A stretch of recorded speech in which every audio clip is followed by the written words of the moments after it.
My name is Lieutenant Colonel Stu Scheller, United States Marine Corps. I'm the current battalion commander for Advanced Infantry Training Battalion. I've been in the Marine Infantry for 17 years.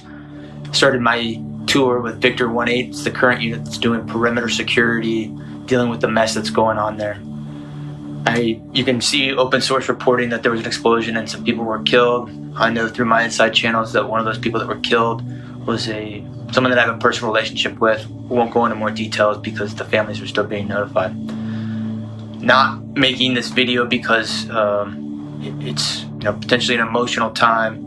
Making it because I have a growing discontent and contempt for my perceived ineptitude at the foreign policy level, and I want to specifically ask some questions to some of my senior leaders. And I'll say, as a person that's not at 20 years, I feel like I have a lot to lose. If you play chess, you can only see 2 to 3 moves out because there's too many variables. I thought through if I post this video, what might happen to me, especially if the video picks up traction, if I have the courage to post it.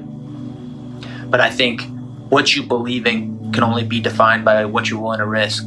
So if I'm willing to risk my current battalion commander seat, my retirement, my family's stability to say some of the things that I want to say, I think it gives me some moral high ground to demand the same honesty, integrity, accountability from my senior leaders. And so I want to start with,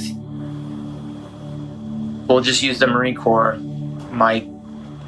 We'll just stick with the Marine Corps. So in the current fallout of Afghanistan, a lot of Marines were posting on social media, and in response to that, the Commandant published a letter, which is the service chief of the Marine Corps. And I want to read from it. It was dated 18 August, so only a week ago. The Commandant, sir, you wrote, "Some of you may be struggling with the simple question, was it all worth it?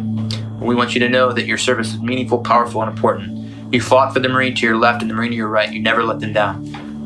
Then you go on to say that, if we're struggling, we should seek counseling, which, I get it. People have killed people.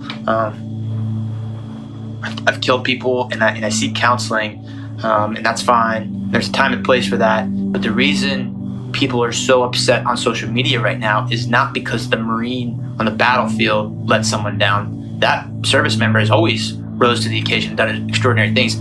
People are upset because their senior leaders let them down, and none of them are raising their hands and accepting accountability or saying, we messed this up.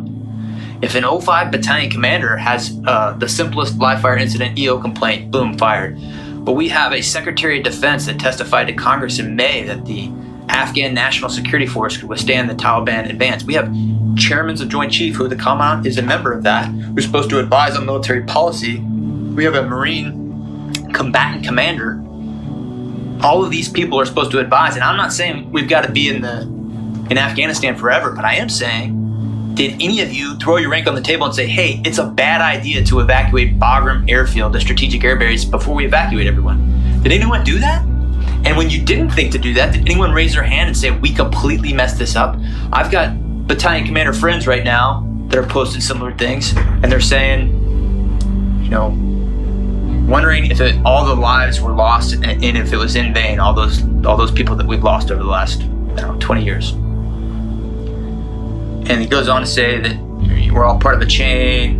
While every link may not be tested, the strength of the chain is only as strong as each link, and you got to be, good link, something like that.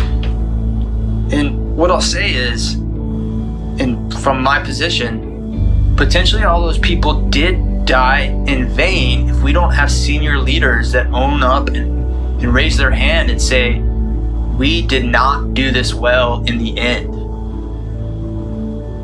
Without that, we just keep repeating the same mistakes. This amalgamation of the economic / corporate / political / higher military ranks are not holding up their end of the bargain. I want to say this very strongly. I have been fighting for 17 years.